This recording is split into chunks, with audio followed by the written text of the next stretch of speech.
Okay guys, so as you can probably tell, I've got a lot of bug things going on at the minute. I've just bought some new feeder insects that I've got to set up. My mealworm breeding project thingy's coming on along nicely, but I've got to do some maintenance on it and I've got a few other jobs to do. So I thought that this week I'd bring you along for the ride and show you what I'm doing. So in today's video I'm going to be showing you how I do set up insects and that, ready to be fed off to my reptiles. And I'm also going to be showing you like the colony things I've been doing. We might take a look at the wood lice later on of the video if we get time, and also we might try feeding Charlie bearded dragon if we have time. But for now, let's crack on. So to show some stuff in action, we are going to start off by having a look at the mealworm breeding project I've been doing. Now, I say to show stuff in action because we are later on in the video. I'm going to be showing you how to make like enclosures like this for your bugs, because I did make these myself, and I'll be talking about them in more detail in a minute. But just to start off, why don't we take a look at the project itself? So obviously we do have two little boxes. The one over on the right is filled with all the mealworm larvae, if you like. And I've had those since like last summer and I've got absolutely tons of them. Just being bred on oats and stuff. You can see they've eaten all those now, so it's just kind of loads of frass. But I've been giving them loads of sort of ends of carrots and bits of pepper and stuff. I'll chuck some more food in a sec. And then in the other box we do have the pupae and the beetles, and that's going to be the second generation of the breeding project. So what I'm going to do now is take out some of the old food that they're not really going to eat, so I can see some potato peels and stuff that they're really not going to get down on. I'll chuck those out and put some fresh in, and while I'm doing that I will just talk about what I'm doing with this breeding project. So I actually decided last summer that I was going to sort of start doing some more breeding projects with insects and stuff, because you can have really healthy feeders for virtually no cost, as opposed to the mass produced ones that are quite expensive that you buy in pet stores and such. And I was going to start off doing this with dubia roaches and also mealworms. Now the dubia roaches I'll talk about later if I have time, but the mealworms, they were not such a success. I tried starting off with coconut fibre, but they just weren't breeding. But basically I had some left in the oats that I was going to throw away to my reptiles as feeders, and basically I just went on holiday, came back, and because there were quite a few beetles in that, when I returned they'd actually bred and there were loads of babies all over the place. So it seemed that like putting them in the coconut fibre and stuff wasn't really the way forward. But whatever the case, as you can tell now, I do have absolutely tons of mealworms. So basically it's just been as simple as let them get on with it. Now, over in the adults and beetles container, this is going to be where the next set of mealworms are going to be bred. And obviously I've got a couple coming out of pupation now. But the thing is, they seem to get stuck on the back a lot. So just taking this bit of waste veg out here. What I'm actually going to do is put a few more oats in. Just because hopefully if they've got something to cling on to, maybe they won't flip over on the backs as much. But I am sort of quite excited to see how this does, because obviously it's the second generation now, and I've sort of got a bit more experience with it. But yeah. Now, although I am quite happy with how my mealworm breeding project's going, and also with how the dubia colony's going, just breeding two species isn't really enough in my opinion. I want to get the most healthy feeders that I can, and I'm only going to do that by breeding them myself and raising them myself on healthy foods, as opposed to buying them, and it's also going to save money, so it's a win-win situation really. But I have sort of started trying to breed Mario worms or super worms for my US viewers. With limited success so far, I'll talk about that later. But I have got some more boxes in so that I can do this like more efficiently. And so I'm going to show you now how I set up the boxes ready for use with insects. Now, obviously the first thing to mention is make sure you've got safety goggles on for this, because, well, I'm going to be using a drill. I'm sure there's other ways of doing this, but anyway, let's crack on.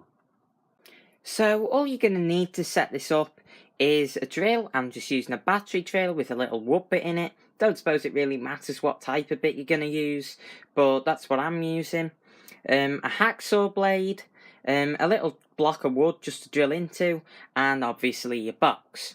Now what we're going to start off by doing is just drilling like a few series of holes at each corner, and then once they're sort of big enough, we'll slip the hacksaw blade in and cut out a square from the top of the lid. And then once we've got that out, we'll get some of that nice fine mesh that I had over the lids of the other ones, and glue it down around the edges, and that way we'll have nice ventilation out the box and we won't end up with mould and stuff. And just by the way, kids, don't go doing this if you haven't got permission off your parents.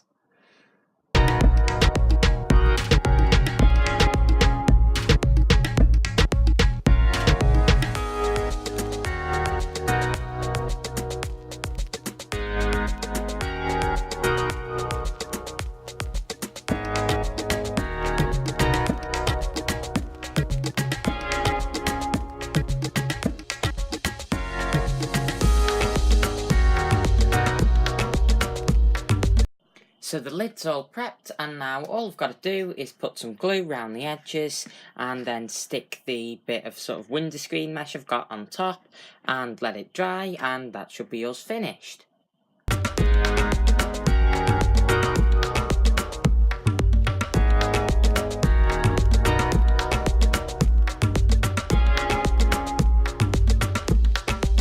So whilst the lid on our glue dries, I am just going to show you what I've been doing with the Mario worm breeding project.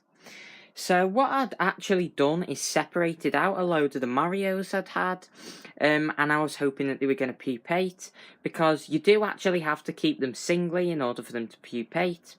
Now I've kept some of them in small boxes, some of them in bigger boxes, some of them in bigger boxes with substrate, and after about 3 weeks, absolutely none of them have pupated. And of course, right in the middle of filming, somebody in the near vicinity has just decided to use a large garden tool, and so I've got to apologise for all the noise that you're about to hear. But anyway, let's carry on. So I think that the reason that these aren't pupating is actually because I've had them for a couple of months, and so after that, for whatever reason, they maybe just can't pupate anymore or whatever. And I've actually bought some new Marios, and I'm going to try pupating those, and we'll see how it goes.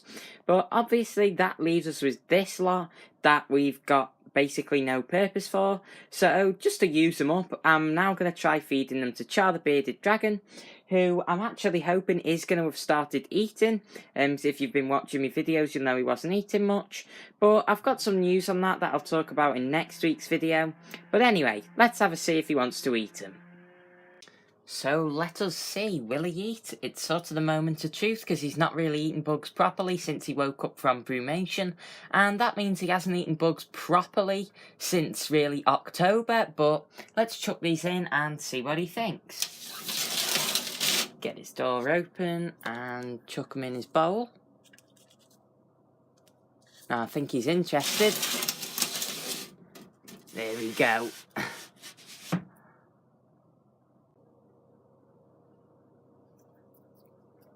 Now you might actually be able to see that there are a couple of bits of veg in his bowl, and only a couple, and that is because Char has actually been eating his veg for like the first time in his life. There is like a little bit of poo that I've got to clean up over there, but he is doing really, really well, and I think it's because of a little thing I've been doing recently, which I was going to talk about in this video, but I will save that for another time now. But now that he's eaten those, I'll probably give him something else later. But let's carry on with what we're doing. Now, having set up my little boxes again and putting a little piece of food into each one, obviously because these are new Mario worms straight out the pet shop, and they aren't going to be properly gut loaded, I'm going to put one Mario worm into each box, and hopefully in a few weeks' time we should have them pupated. So let's get on to doing that.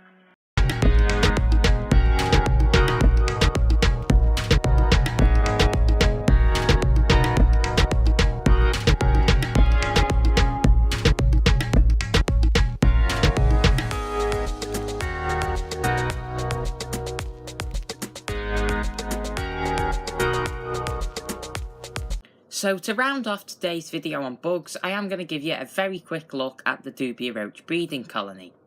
Now, if I open the plastic tub up here, you'll probably see a couple running off.